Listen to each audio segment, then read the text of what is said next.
The Lead Icon Podcast. Shape the future. Lead with purpose. Go iconic. As a small or medium-sized business, how are you integrating AI or other advanced technology into your business? This also includes how are your employees interacting with advanced technologies. Today, I had the pleasure of interviewing Dragan Gasic, who serves as a special counsel for BlackBay Lawyers, a commercial law firm based in Sydney, Australia. Now, Dragan and I covered a lot of different topics, everything from employment law to how AI is being used by law firms. I hope you enjoy this extremely important interview and that you can take several points away from it so that you can also become more compliant and integrate AI so that it helps your firm stay more competitive. Welcome, Dragan. It's wonderful to meet you in person. We've had a few conversations on the phone, so it's wonderful to put a face to a voice. Yes, no, thank you for the invite, Diana. It's looking forward to the discussion.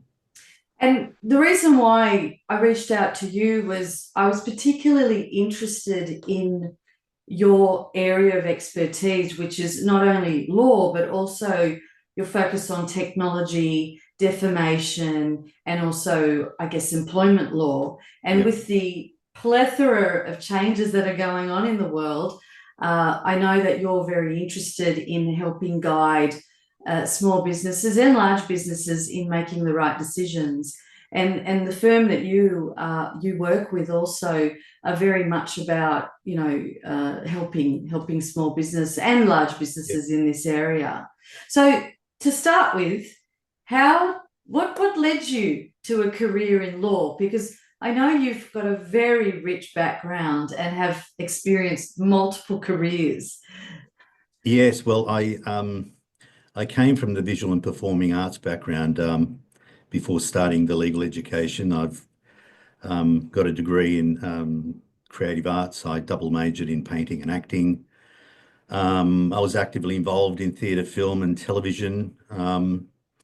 It was rewarding for personal growth and creativity, but at the end of the day, I wanted a sustainable career, and I guess law became a natural transition for that. One of the things that sort of, as a performing artist, you're a storyteller and trained communicator, and you're conveying meaning, you're conveying emotion, and I guess practicing in theatre comes with certain responsibilities. You're responsible to your audience. You're delivering value to your audience. I mean, they're paying for a ticket for an experience. You've got a duty to your directors and your authors. They're bringing their vision to life. You've got a duty to your fellow performers. You've got to work together to bring that vision into reality for the experience for not only for yourself, but for your audience. And I guess that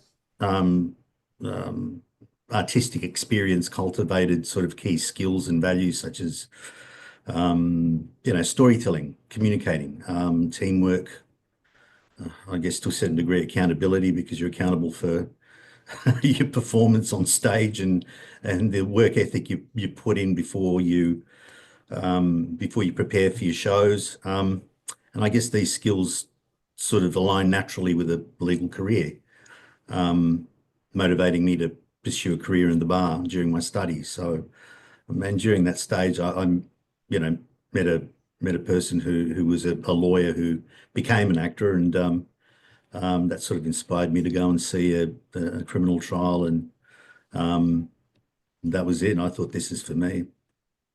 The interesting thing about the performing arts is that it would have taught you, those deep skills such as empathy and being able to read people. Yeah. And that would come very handy in law, would you say?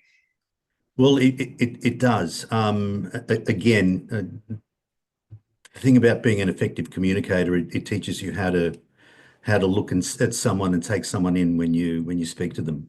Mm-hmm. And sometimes I find that skill's lacking. And it's fundamental to be able to, communicate and talk directly to someone, talk to them, not at them or through them or above them or around them. So I found that as a significant skill to have. So yes. Very important today, especially when we've got so much noise around us. Yeah. So if I move now to technology, because we had a chat about, you're writing a book and, you're looking at the implications of technology and AI on, I guess, the world and on business. Yeah. So what do you think I guess what inspired your interest in AI and technology in terms of legal practice? Well, I guess coming from the background that I've come from, I'm sort of trained to explore patterns, generally innovation, and identify sort of connections between things. So this sort of mindset naturally aligned with exploring AI's potential and risks and the use of technology as well. So technology shapes the relationship between facts and belief, and that was a key thing for me. And the impact that has on the justice system and societal structures. So that's the key context in which technology impacted upon me. So, like for example, AI and social media amplify outrage and rage for engagement. I mean, you've got likes, clicks, and social media tends to keep you in echo chambers. So an outrage, spreads really, really quickly and fast due to moral societal triggers. So AI amplifies that personal rage through, I guess, trolling bots and personalization, and you've got the echo chambers that arise as a result of that. So, and in terms of justice, you've got, for example, the public seems to disregard facts at the moment, and you see that sort of playing out in the US at the moment, which affects the views on judicial outcomes. So there are broader implications of that and social consequences. So that for me was a trigger for exploring this, and yeah. And we'll get into that a bit more as our conversation evolves. What is your, I guess, outlook or view on small business and how they are basically integrating legal into their enterprises? What are some of the challenges that they are experiencing? Okay, well, employment law is a big one. There's been a recent Fair Work Commission annual report that provided some really interesting statistics on this. And they've recorded that there've been over 40,000 applications which were received in 2023, 2024, which is a significant increase. I mean, I think it was a 27% increase compared to the previous year. And the industries which were impacted greatly were, for example, aged care, early childhood education. So they mainly related to, wage-related disputes. So legislative reforms, pay equity conditions. You've got construction and manufacturing, enterprise agreements relating to those areas, workforce restructuring, hospitality, retail. They've all sort of increased. Labour hire, gig economy. Yeah, I mean,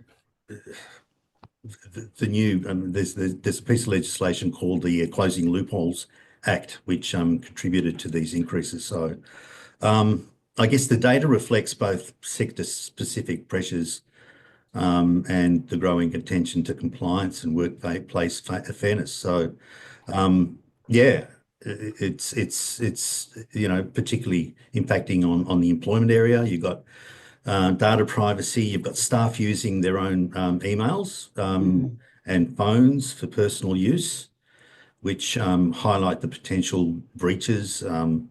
privacy monitoring. I mean, how a firm monitors the use of staff, confusion over data and IP, cybersecurity risks, discovery, all of those issues. So, and the financial costs. And if you're involved in litigation, that misuse of private information from the company, I mean, how does that work with litigation? And so, yeah, the other factors such as dispute resolution, debt recovery.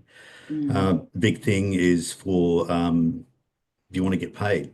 As a business, you want to get paid. So, and a lot of businesses just, I don't know, they find it difficult to chase bad debt. They don't seem to have systems in place to be able to deal with that properly.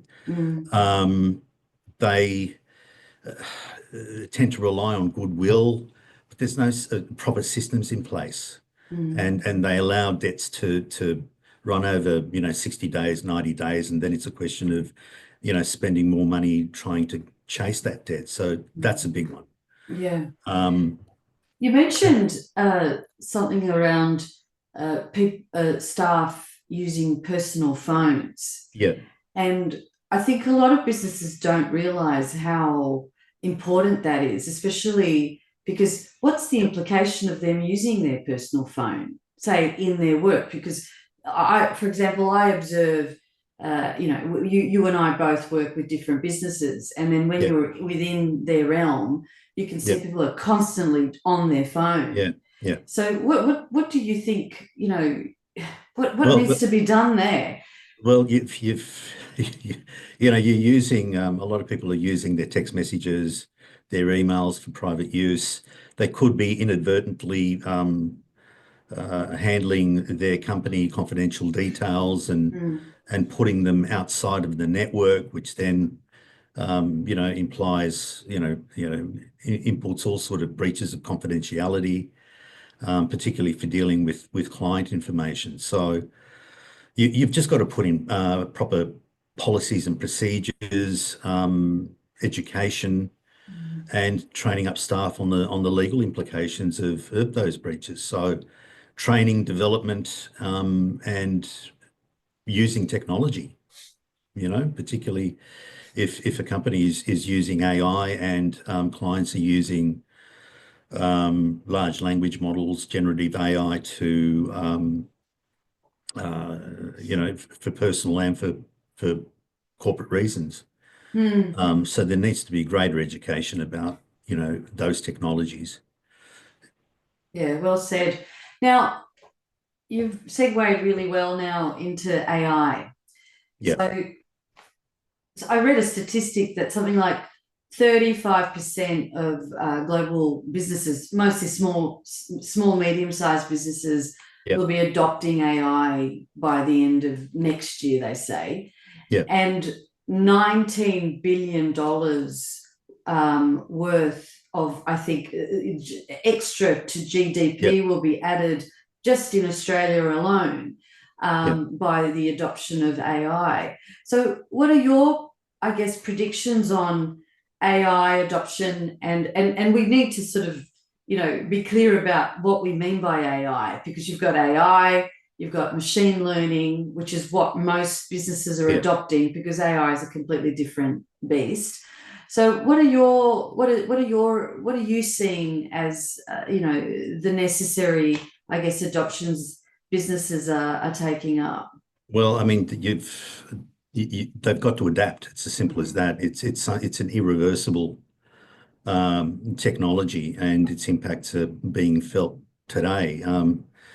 The transformative opportunities are, I mean, you're seeing them now with automation of repetitive tasks, supply chain optimization, predictive maintenance. That's a big one. Predictive analytics in law, where you've got models which can predict an outcome of the case. And how do you think that will improve, say, operations and decision making for business leaders?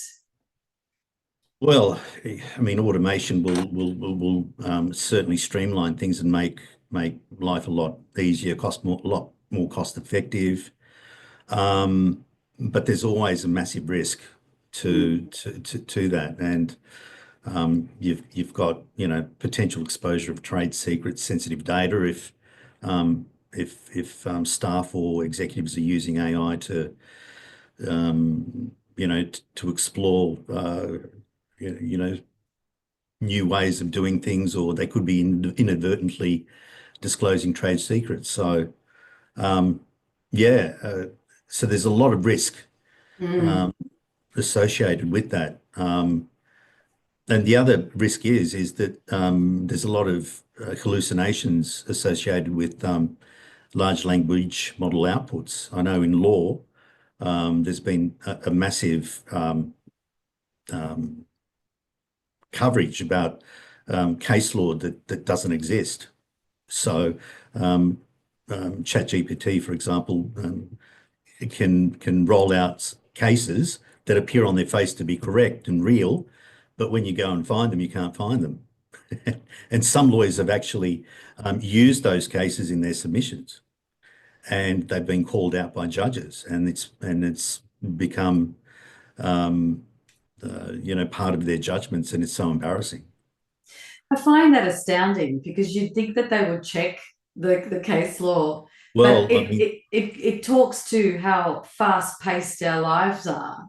well, that well, it happens, and it's happened. It happens.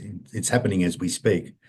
That's the thing. I mean, a lot of lawyers seem to be afraid of this technology, but when they use it, they they're not applying their how shall I say their forensic judgment Mm. in ensuring that what's been produced by the large language model is actually accurate. So you can't delegate the responsibilities of the lawyer to a machine. I Hmm. mean, it's non-delegable. Our roles and obligations and our duties to the court, they're non-delegable. So you know, yeah, you just got to be on top of the technology. And a lot of people understand the technology and its limitations and what it can and can't do. Okay. Okay. Now, in terms of employment, I guess employment disputes as technology becomes more and more embedded when we talk Yeah, about like I mean we probably can't even foresee some of these changes that are going to happen. yeah. How do you see that impacting I guess employment disputes? Like what trends are we going to see?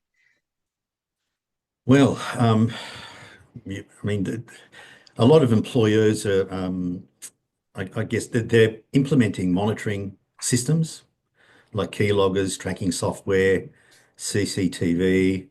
So you got those issues of privacy, Mm. um, challenges over whether such surveillance complies with laws. You've got employees mishandling sensitive company data. Mhm. We're seeing that, particularly in relation to the use of emails and phones, which we just discussed. So, yeah, you've got misclassification of remote work. There's a lot of concern now with um, people trying to, well, how should I say this? Where there's been a lot of emphasis of getting contractors to perform the work of employees, to circumvent sort of super obligations and other employment related obligations. So there's a lot of that as well. Um, Discrimination, bias, particularly in relation to hiring processes. I know a lot of firms are using ChatGPT to go through and wade through and review CVs Mhm. with AI tools. So, that's also a potential ground for litigation. Um, Intellectual property, you've got dismissal, misconduct, you've got um, you- work health and safety issues, automation. People are scared for their jobs that, even lawyers, will automation, remove my, relevance in the legal profession. So, Mm.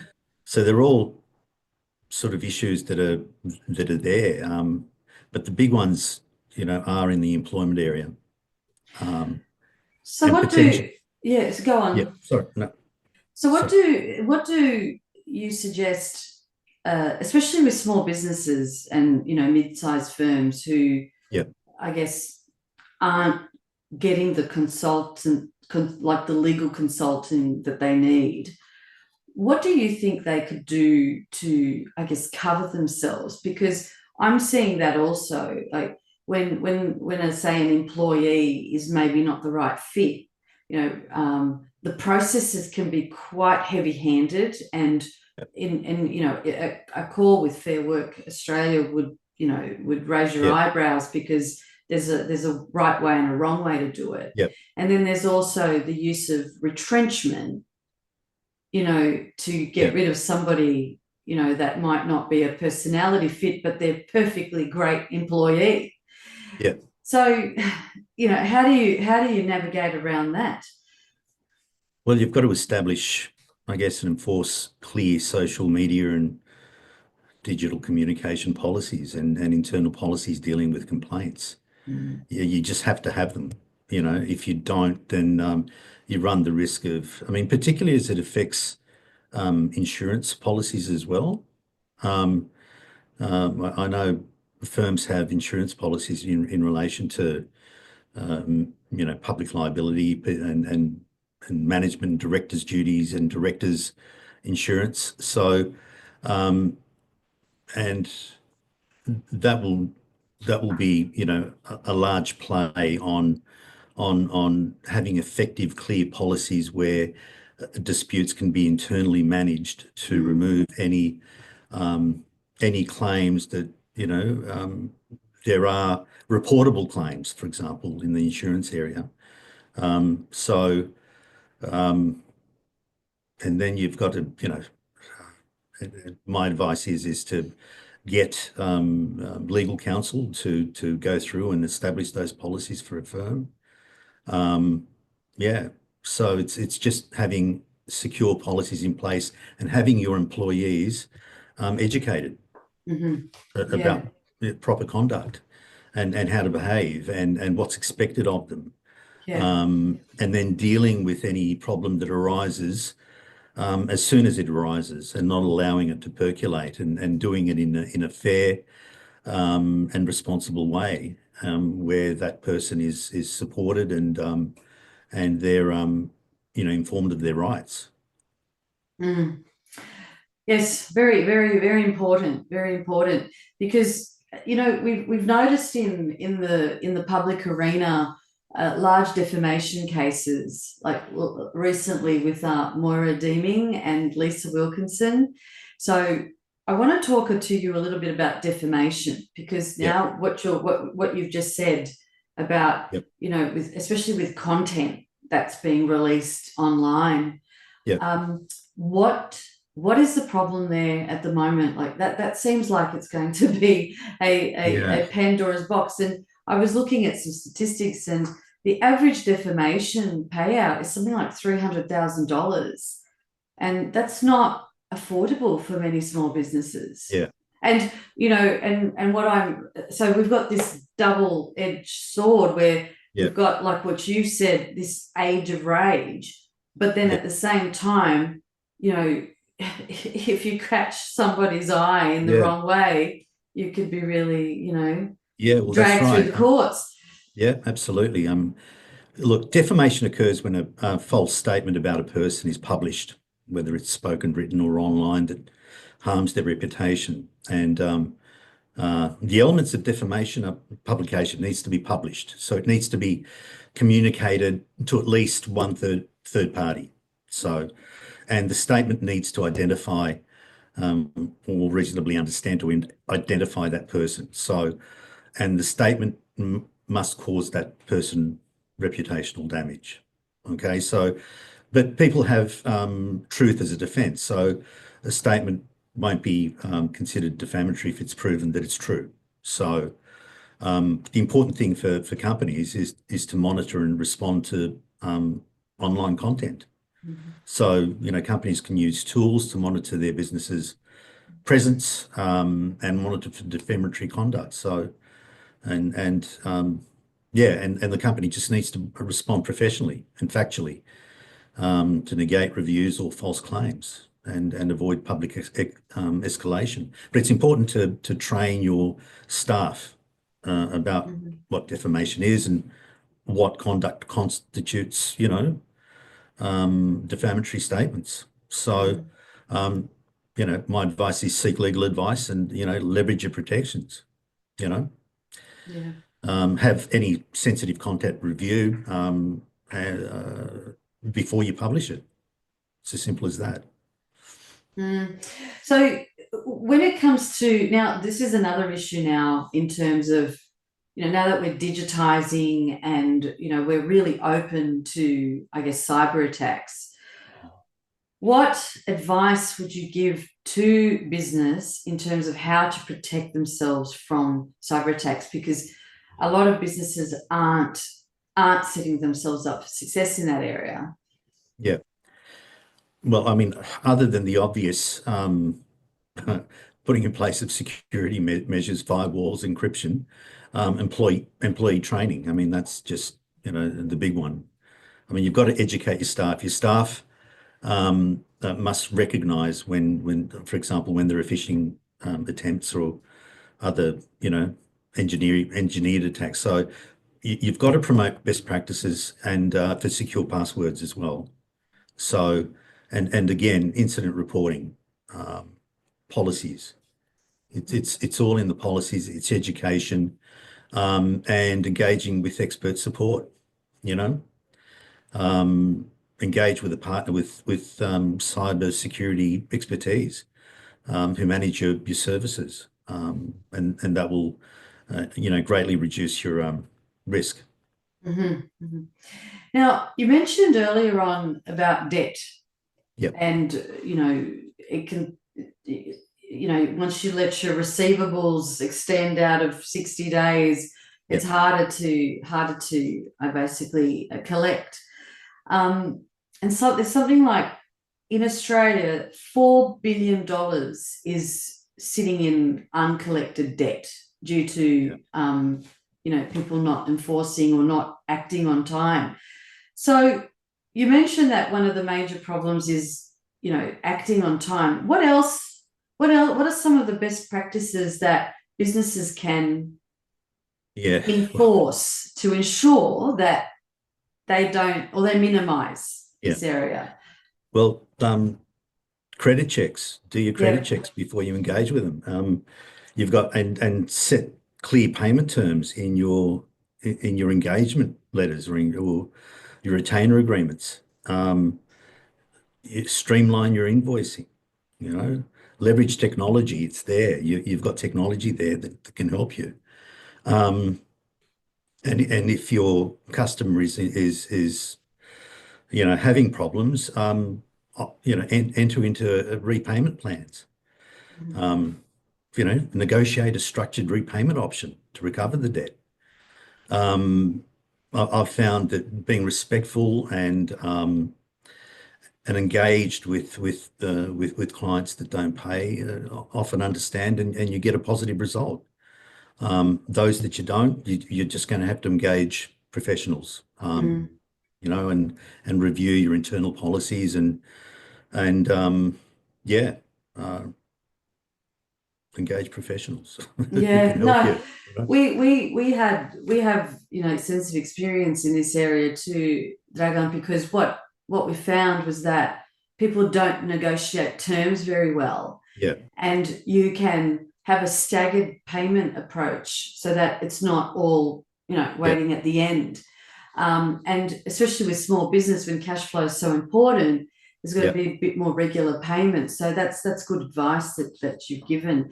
Now, in terms of the future of law, I'm really keen to explore this because when you look at lawyers, lawyers are very, I gotta say, you've got to be precise. You use the example of ChatGPT, sprouting wrong case law. Yeah. Now, what do you think in terms of how will AI affect the legal profession? Because, there's this doom and gloom out there about, it's going to replace all these jobs. Yeah. I can't see that because there's a lot of creative and problem solving, and humans are very unpredictable. What's your take on this? Well, look, I mean, the technology is there to automate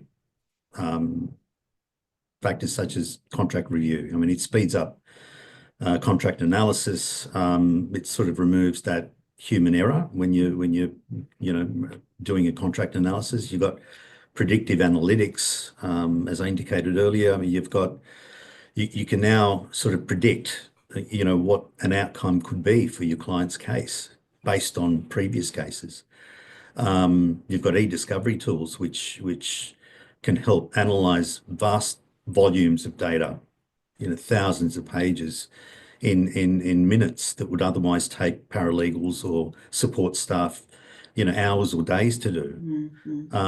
Chatbots, I mean, now can handle routine client inquiries. Admin tasks, streamlining repetitive tasks. That's what it's used for at the moment. I mean, summarizing case summaries.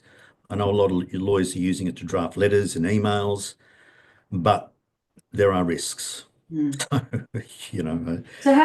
do we mitigate those risks? Because when you look at, I read a stat where it said it potentially will save 1.5 million hours for somebody, and we know time is the metric that the legal profession uses, and I guess professional services. So how can we mitigate those risks? Do we go into a more closed AI system? That's that's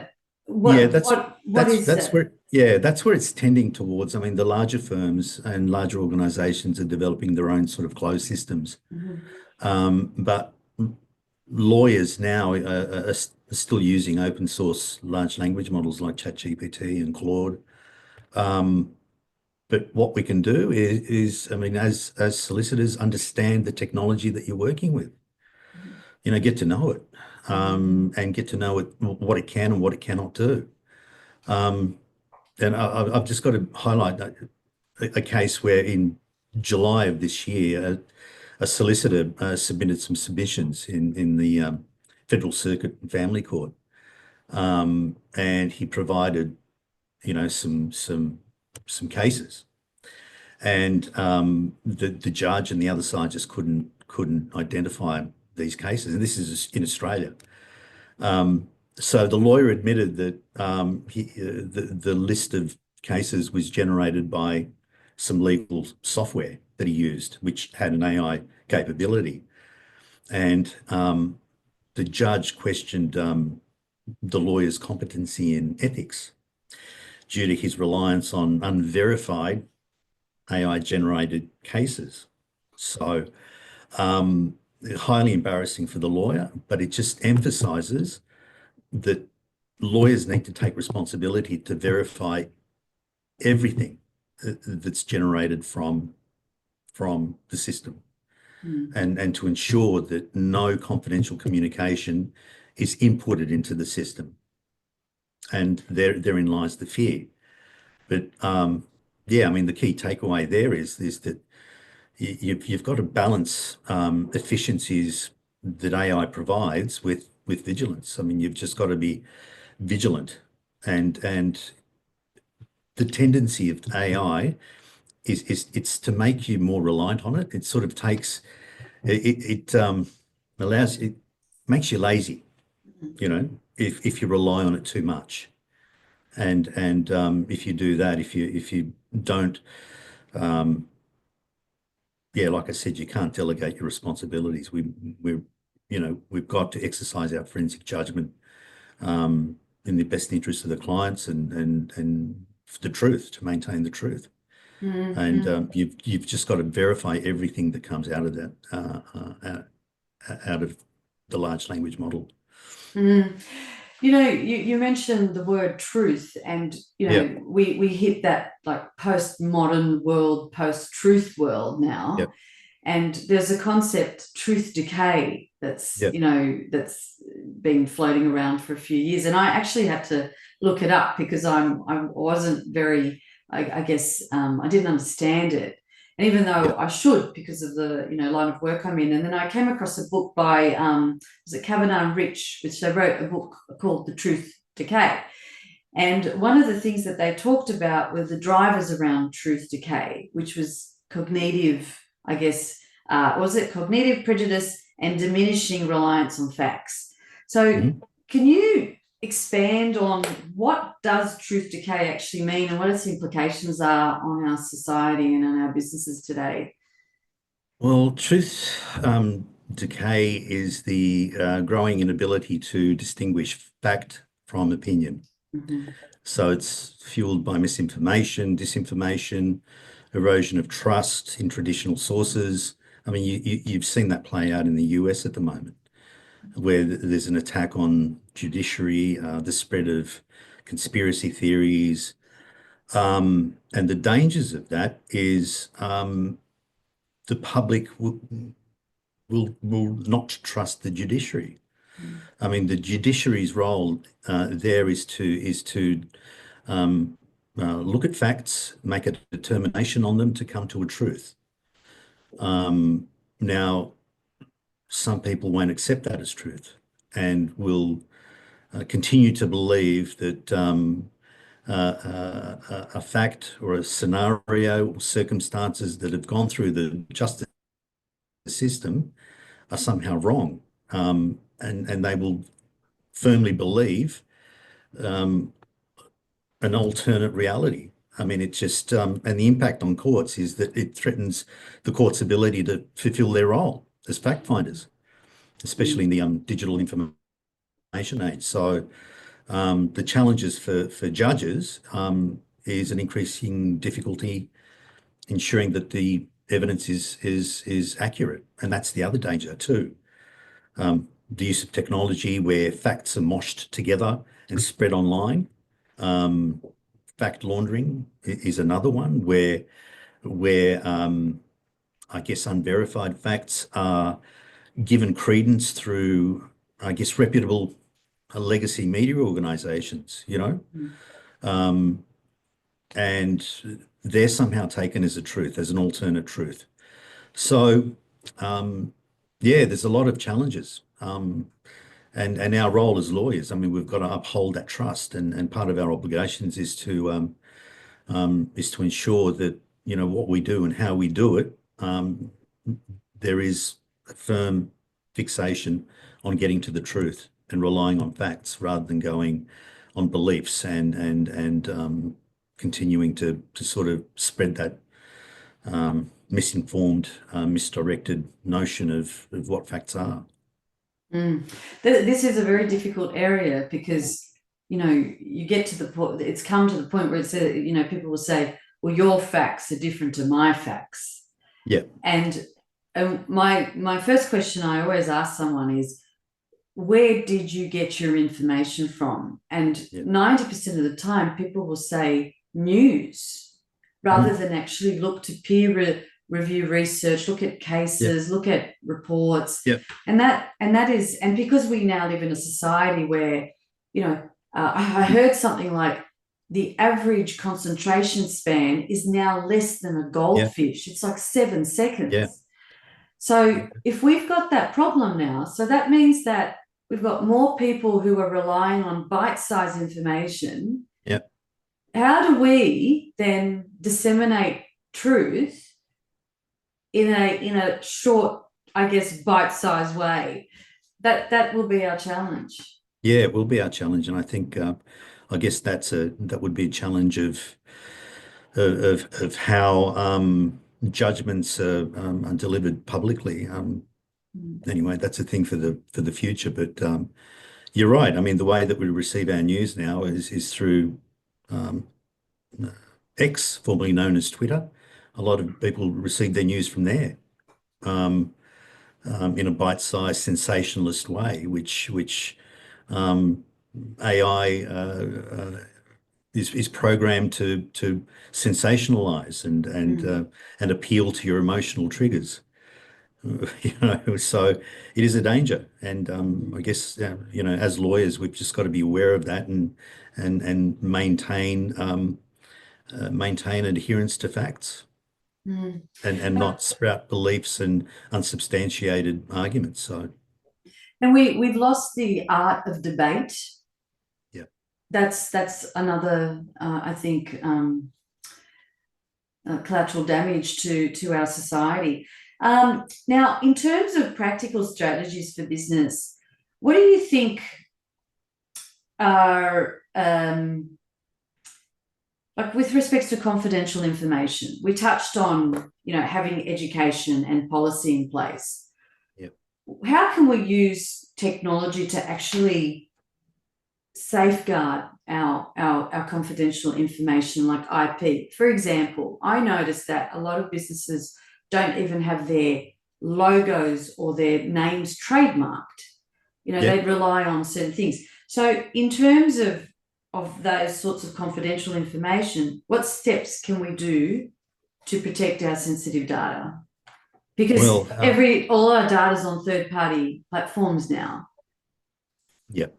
Yep. No, that's an issue that comes up a fair bit in my practice. I always tell clients that whenever you're engaging an employee or a contractor to enter into an agreement, there's a lot of people that just don't enter into employment agreements or contractor agreements, and they engage them on a handshake or some informal way, and it just exposes that business to that person coming in and using their not only their trade secrets, their business model.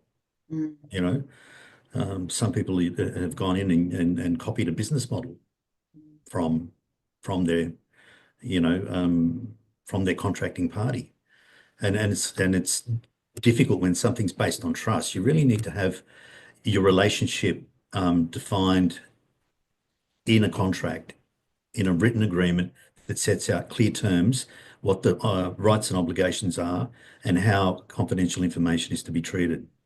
Otherwise, it's very difficult to claw back any leverage that you would otherwise have by having a written contract in place, and also having a good cybersecurity and system in place where that information is protected.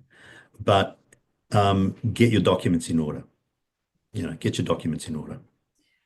Now, I think that feels relatively, I guess, easy if it's within Australia. But say, for example, if you're like me, where your team is spread around the world, it's a bit harder to enforce, I guess, a dispute if you're, to commence a dispute if somebody's living in a different country. What advice can you give to, businesses that have a more like a hybrid setup? Well, finding out who you're dealing with, do some due diligence on the other party and where they're located, where they are registered, where they reside. If you're dealing with that person on an individual basis or as a corporate entity, find out whether that jurisdiction can recognise any judgment that's obtained in our jurisdiction and whether it can be enforced in that other jurisdiction. So due diligence, again, having contracts in place that are drawn in your favour, where if any dispute has arisen, then you would nominate that Australia or New South Wales be the appropriate jurisdiction where such disputes can be heard and determined. So it's all in the contract, and that's why you really need to engage in, get a lawyer who can advise you on these issues. No, okay. So the next sort of 5 years, it's a bit of a mixed bag. Some are saying that we're going to hit some really growth, hit a growth period. Yep. Then others are doom and gloom. The economy is going to fall apart. War. What do you think businesses should do to prepare for such scenarios? Well, understand their environment that they're working in, understand the technology, and just going back to what we've discussed, train your staff, put policies in place, ensure that you've got proper advice, understand the climate that you're working in. But the technology is a big one because it will change how we work, how we think, how we engage with each other. So it's just understanding all aspects of where your business is, what it does, and how it operates, and make sure that you've got good advice, accounting, legal, and technical advice. So that's fairly fundamental, but a significant issue will be your relationship with your employees, because they're the ones that are handling your sensitive information and your rights and responsibilities towards one another. So. And if you were to put your futurist hat on now, Yep. We're 10 years, you and I are, Yep. catching up in 10 years' time. What would it look like? What do you think our day-to-day will look like? Well, one thing that we will encounter is that our clients will become more AI enabled and educated. So they will be expecting more for less to a certain degree. So I think the nature of legal services will need to adapt to that. That will present certain new opportunities, but it certainly won't replace lawyers. You'll find more remote style services being performed, which is a shame, but I think that personal connection is always important, and it shouldn't go away. And I don't think it will. But yeah, an AI-enabled client will certainly be at the forefront and will I guess guide the next phase of legal development and products. You're absolutely right. The human connection aspect of that's our humanity. Yep. So that may get, pushed a little bit to the tech side, but then I think it'll balance itself back because the technology side is more about enabling us to be more efficient, to deliver, to offer a better service, elevate our excellence. And I know just from experience, and you would have seen it too, that you've always got a small percentage of people who are more conscientious than others. So that others will piggyback off the conscientious, Yep.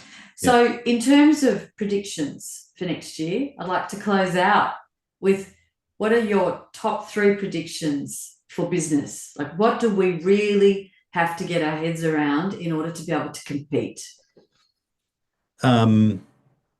Understand your technology. I can't emphasize enough understanding the tools that you are using. We all use tools. We all have a toolbox, understand the tools that you're using. What will become more increased is more closed source large language models that a lot of law firms are now using. That will allow for more, I guess, more confidential, secure client information and details. That will increase.